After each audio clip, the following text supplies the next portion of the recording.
తూర్పుగోదావరి జిల్లా నిడదవోలులో తిమ్మరాపాలెంలో ప్రసిద్ధ పుణ్యక్షేత్రం శ్రీ శ్రీ శ్రీ కోట సత్యమ్మ ఆలయం మంత్రి కందుల దుర్గేష్ దర్శించుకున్నారు. ఆషాఢ మాసం చివరి ఆదివారం సందర్భంగా శాకాంబరిగా దర్శనమిచ్చిన అమ్మకు ప్రత్యేక పూజలు చేశారు. ఆలయ పరిసర ప్రాంతాల పరిశీలన సౌకర్యాలపై మంత్రి భక్తులను ఆరా తీస్తారు. ప్రతిష్టాత్మక అఖండ గోదావరి ప్రాజెక్టు అంతర్భాగంలో కోట సత్యమ్మ ఆలయ అభివృద్ధికి కృషి చేస్తామన్నారు.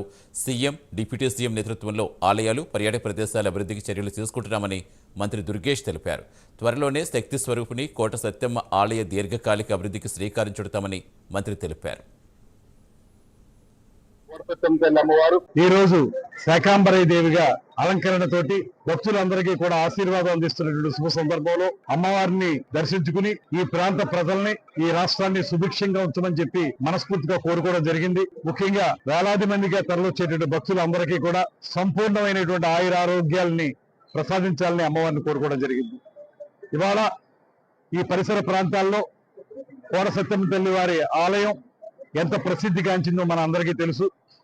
అదేవిధంగా ఇక్కడికి వచ్చేటువంటి భక్తుల సంఖ్య కూడా రోజు రోజుకి పెరుగుతున్నటువంటి సందర్భంలో ఈ ఆలయాన్ని సంపూర్ణంగా అభివృద్ధి చేయాల్సినటువంటి బాధ్యత కూడా ప్రభుత్వం మీద ఉందనేటువంటి మాటని ప్రస్ఫుటంగా నమ్ముతూ, అందుకే రేపు అఖండ గోదావరి ప్రాజెక్ట్ ఏదైతే మనం గోదావరి నదీ పరివాహక ప్రాంతంలో నిర్వహిస్తున్నామో ఆ ప్రాజెక్టులో అంతర్భాగంగా కోట సత్యమ్మ తల్లి టెంపుల్ దగ్గర భక్తులకి వారి సౌకర్యార్థం కానీ ఇతరత్రా కానీ కొన్ని సౌకర్యాలు కల్పించాలనేటువంటి ఆలోచన కూడా చేస్తా ఉన్నాం.